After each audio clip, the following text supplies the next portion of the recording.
ఒక గోవు సృష్టిలో అంత గొప్ప ప్రాణి. గోవు ఎందుకు వచ్చిందంటే అధికార భేదము ఆశ్రమ భేదము లేకుండా పరబ్రహ్మాన్ని చేతితో ముట్టుకుని స్పృశించి సేవించడానికి వీలుగా బ్రహ్మగారి సృష్టిలోంచి రాని ప్రాణి గోవు. అది చతుర్ముఖ బ్రహ్మగారి సృష్టిలోది కాదు. ఒకప్పుడు దేవతలు యజ్ఞం చేస్తే యజ్ఞకుండంలోంచి ఆవిర్భవించింది. ఓ యజ్ఞంలో హవిస్సు ఇవ్వాలి అంటే అధికారం చూస్తారు, కానీ గోవుని సేవించాలి అంటే అధికార భేదం ఉండదు.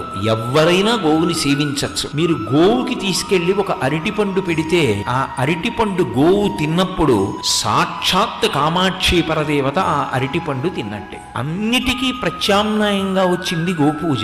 ఎవరైనా చెయ్యొచ్చు, ఎవరైనా ముట్టుకోవచ్చు, ఎవరైనా అరటిపండు పెట్టచ్చు. మంత్రం లేకపోయినా కూడా మీరు దానికి కాస్త పృష్ఠభాగంలో పసుపు రాసి బొట్టు పెడితే అది లక్ష్మీదేవి పాదాలకి రాసిన పసుపు పెట్టిన పారాణే అవుతుంది.